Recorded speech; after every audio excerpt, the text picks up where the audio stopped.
नमस्कार। उम्मीद है आप लोग प्रसन्न होंगे, स्वस्थ होंगे। आज बात 15वीं सदी से शुरू करूंगा। 14वीं 15वीं शताब्दी की बात है। उस समय ज़्यादातर दुनिया खेतिहर इकोनॉमी से संचालित थी। इंग्लैंड में उस समय सबसे पहले औद्योगिक क्रांति हुई। औद्योगिक क्रांति का मतलब ये हुआ कि ज़्यादातर उत्पादन उद्योगों के माध्यम से और मशीनों के माध्यम से शुरू होने की प्रक्रिया शुरू हुई। अब जाहिर सी बात है, औद्योगिक क्रांति जब हुई इंग्लैंड में तो उसके कुछ दिन बाद इस क्रांति के जनक की समझ में आ गया कि ये क्रांति सफल रहे और ये क्रांति परस्पर फले फूले, इसके लिए ज़रूरी है कि हमारे पास पूंजी होनी चाहिए, यानी पैसा होना चाहिए, और औद्योगिक क्रांति के माध्यम से या उद्योगों के माध्यम से जो कह लीजिए जो माल बने उसको खपाने के लिए बाजार होना चाहिए। ये बात औद्योगिक क्रांति के जनक जो थे, जो इंग्लैंड में बैठे हुए थे, उनकी समझ में आई। उसके बाद एक दूसरा प्रोसेस शुरू हुआ। उस प्रोसेस के तहत औद्योगिक क्रांति के जो जनक थे, जो तब तक एक दो और देश भी हो चुके थे, पुर्तगाल हो चुके थे, हॉलैंड हो चुके थे, इन सब देशों ने बाजार खोजने के और पूंजी खोजने की एक अभियान शुरू किया। उसी अभियान के तहत सर टॉमस रो जहांगीर के दरबार में पहुंचा, जो उस समय दुनिया के ताकतवर सम्राटों में से एक था और मुगल साम्राज्य बहुत ही ताकतवर साम्राज्य था। टॉमस रो ने जहांगीर से मिलने की बहुत कोशिश की। बहरहाल बहुत दिन की कोशिश के बाद उसको जहांगीर से मिलने का समय दिया गया। जहांगीर को बताया गया कि एक छोटा सा देश है इंग्लैंड, वहाँ से ये लोग सर टॉमस रो आए, जिनको बाद में सर का खिताब मिला। टॉमस रो ने बहुत ही विनयपूर्वक जहांगीर से लाइसेंस व्यापार करने का मांगा, जो जहांगीर ने उसको कुछ शर्तों पे दे दिया। ये अधिकार पत्र लेकर के जब टॉमस रो इंग्लैंड पहुंचा, वहाँ की रानी एलिजाबेथ फर्स्ट के पास, तो एलिजाबेथ फर्स्ट बहुत प्रसन्न हुई। उनको मालूम चल गया कि टॉमस रो ने वो काम कर दिया है जो भविष्य में इंग्लैंड के प्रसिद्धि और धनी बनने का रास्ता खोल चुका है। इससे खुश होकर के रानी एलिजाबेथ फर्स्ट ने टॉमस रो को सर का खिताब दिया, जो इंग्लैंड का उस समय सबसे बड़ा खिताब था। उसके बाद की घटनाएं नटशेल में संक्षेप में बताता हूँ। प्लासी की लड़ाई हुई, जिसमें बंगाल पर अंग्रेजों ने कब्जा किया, कालांतर में जहांगीर के समय तो नहीं, काफ़ी बाद में 1757 में। और उस बंगाल की लूट से इंग्लैंड का जो औद्योगिक साम्राज्य था, जो औद्योगिक क्रांति थी, वो काफ़ी भली फूली और इंग्लैंड एक तरीके से औद्योगिक क्रांति के माध्यम से पूरी दुनिया का सिरमौर हो गया। यही प्रक्रिया और भी यूरोप के देशों ने अपनाई, चाहे फ्रांस था, चाहे पुर्तगाल था, चाहे हॉलैंड था, और इन सब देशों ने दुनिया के विभिन्न हिस्सों पर कब्जा किया और औद्योगिक क्रांति पूरी तरीके से सफल रही, जिसने खेतिहर क्रांति, जो खेतिहर इकोनॉमी का दौर था, उसको पीछे छोड़ दिया। खेती अब एक गौड़ चीज़ हो गई और उद्योग प्राथमिक चीज़ हो गए।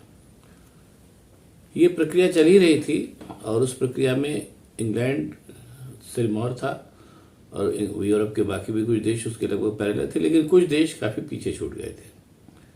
अब जाहिर सी बात है कि औद्योगिक क्रांति के लाभ जो हो रहे थे, उस लूट में हिस्सा लेने के लिए जो देश औद्योगिक क्रांति में पीछे छूट गए थे इंग्लैंड के, उन्होंने 2 बार लड़ाइयाँ लड़ी। इंग्लैंड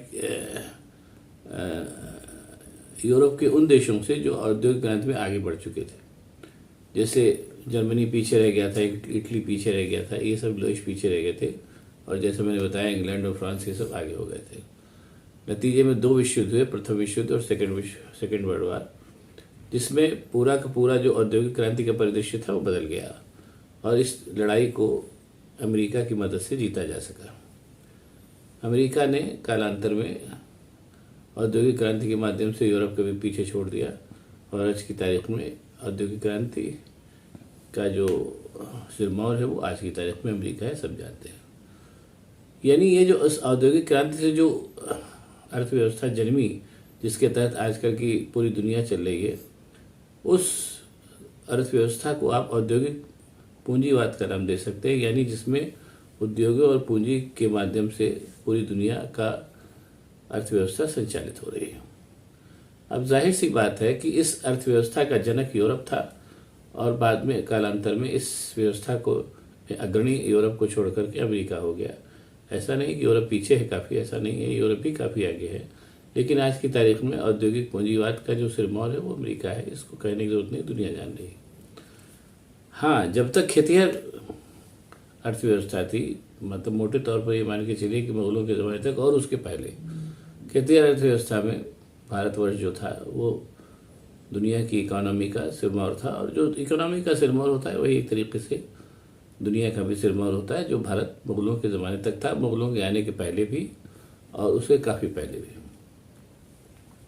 मोटे तौर पर ये मान के चलिए कि भले हिंदुस्तान में मुसलमान आए और बाद में मुगल आए, लेकिन एक ही ज्ञात इतिहास से लेकर के और मुगलों के दौर तक, जब तक पूरी दुनिया खेतिहर इकोनॉमी से संचालित हो रही थी, उसके लंबे समय तक उस पूरे कालखंड में हिंदुस्तान जो था वो दुनिया का सिरमौर था, ये मानी हुई बात है।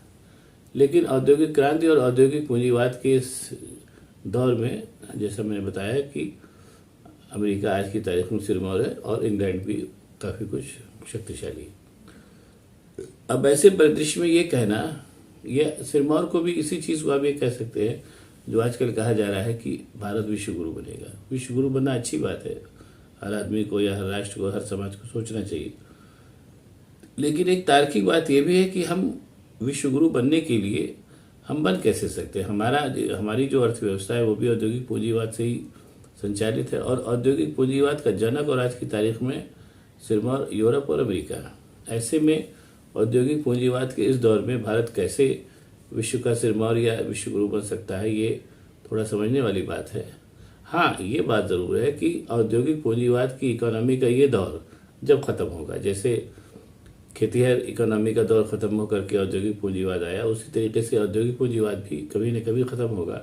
उसके बाद जो अर्थव्यवस्था का जो कोई तीसरा शेप सामने आएगा, तीसरा मॉडल सामने आएगा, उसमें हो सकता है कि भारत फिर से अग्रणी हो जाए।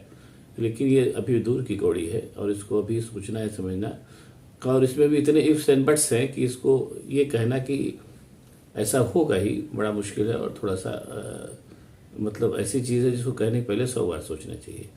इसलिए मेरा ये मानना है कि विश्व गुरु बनना एक अच्छी संकल्पना तो हो सकती है, होनी भी चाहिए, लेकिन ये कि भारत आज की तारीख में विश्व गुरु है या बहुत जल्दी हाल फिलहाल में या निकट भविष्य में विश्व गुरु बन जाएगा, ऐसा सोचना मुझे नहीं लगता कि संभव है।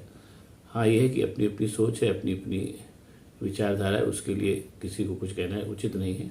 लेकिन ये बिल्कुल सही बात है कि औद्योगिक पूंजीवाद के इस दौर में, जब दुनिया औद्योगिक पूंजीवाद से ही संचालित हो रही है, जब तक ये दौर रहेगा तब तक हिंदुस्तान दुनिया की अर्थव्यवस्था का सिरमौर या दूसरे शब्दों में कहें तो विश्व गुरु नहीं बन सकता।